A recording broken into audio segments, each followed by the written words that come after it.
Hello बच्चों, let's see the question and the question is that mixture, the mixture that forms maximum boiling isotropic mixture। मतलब यहाँ पर बेटा हमारे पास चार ऑप्शन दिए हुए हैं। हमें ये बताना है कि यहाँ पर कौन सा हमारा मिक्सचर होगा जब हम दो लिक्विड को मिक्स कर रहे हैं हमें मैक्सिमम बॉइलिंग isotropic मिक्सचर मिलने वाला है। तो आइए इस क्वेश्चन को सॉल्व करते हैं बेटा। तो सबसे पहले यहाँ पर आपको ये कॉन्सेप्ट समझना होगा कि जो हमें मैक्सिमम बॉइलिंग बॉइलिंग एजोट्रॉपिक आपको मिक्सचर मिला करता है। एजियोट्रॉपिक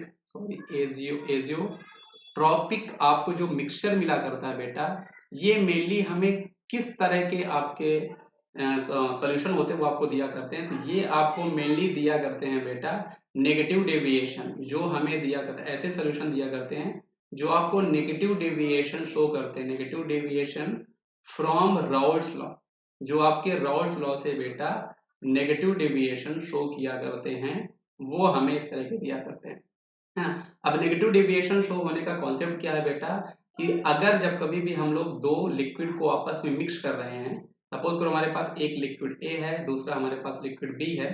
अगर हम इन दोनों को मिक्स करते हैं बेटा, तो आपको पता होना चाहिए जो आपकी लिक्विड ए है वहां पे इनके मॉलिक्यूल्स के बीच में ए बॉन्ड बन रहा होगा, बी के मॉलिक्यूल जो बी लिक्विड होगा उनके मॉलिक्यूल्स के बीच में बी बन रहा होगा।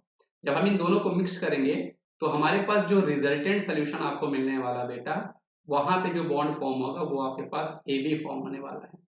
तो अगर आपका ये जो ए बी बॉन्ड होगा बेटा, अगर ये आपका ए बी बॉन्ड जो होगा वो अगर आपका स्ट्रॉन्गर होगा, इनका जो इंडिविजुअल रहेगा मतलब ए एंड ये बी से, अगर ये जो हमारा मिक्स जो हमें सोल्यूशन मिलने वाला है वहां पे जो न्यू बॉन्ड फॉर्म होंगे, अगर वो बॉन्ड स्ट्रेंथ आपकी ज्यादा होने वाली है इनके इंडिविजुअल से, तो उस केस में बेटा आपको negative deviation from the Raoult's law मिला करता है। इसलिए इस क्वेश्चन का जो हमारे पास सही जवाब हो जाएगा बेटा, वो आपके पास ऑप्शन नंबर बी है। जब कभी भी हम लोग वाटर और नाइट्रिक एसिड को मिक्स करते हैं तो जो नए बॉन्ड हमारे फॉर्म हो रहे होते हैं बेटा, ये आपके स्ट्रॉन्ग बॉन्ड होते हैं, और बिकॉज ऑफ इस स्ट्रॉन्ग बॉन्ड के कारण ये हमें दिया करते हैं negative deviation from the Raoult's law.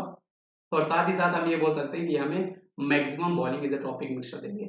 अब मैक्सिमम बॉइलिंग इज़ोट्रॉपिक मिक्सचर का कहने का मतलब क्या है बेटा, जैसे यहाँ पर मैं आपको कंडीशन बताऊं, एक्चुअल में यहाँ पर हम लोग 68% HNO3 यूज करते हैं, मतलब नाइट्रिक एसिड यूज करते हैं, और 32% यहाँ पर हमारे पास वाटर होगा। और यहाँ पे जो हमें बेटा बॉइलिंग पॉइंट मिला करता है ना, ये एक्चुअल में इन तीनों के इनके इंडिविजुअल बॉइलिंग पॉइंट से ज्यादा होगा। अगर मैं आपको इसका डायग्राम बता के समझाऊं बेटा, तो इसका डायग्राम कुछ आपका ऐसा बनने वाला है। सपोज करो यहाँ पर मैंने आपका अगर वाटर ले रखा है ना, ये आपका एक आपका कंपोनेंट है, यहाँ पर आपके पास कोई दूसरा आपका कंपोनेंट है।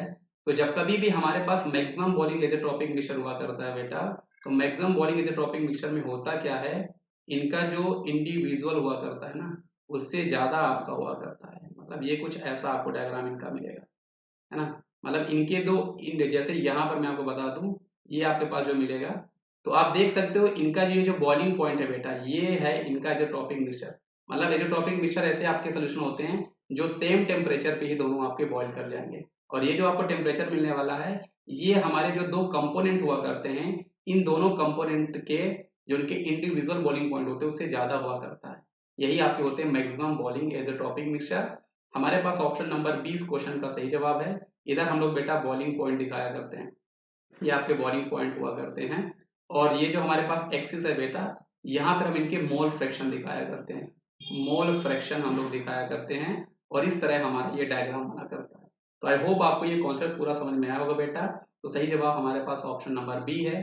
जब हम 32% वाटर और 68% नाइट्रिक एसिड यूज करेंगे तो वो हमें देगा maximum boiling azeotropic mixture. Thank you बच्चों।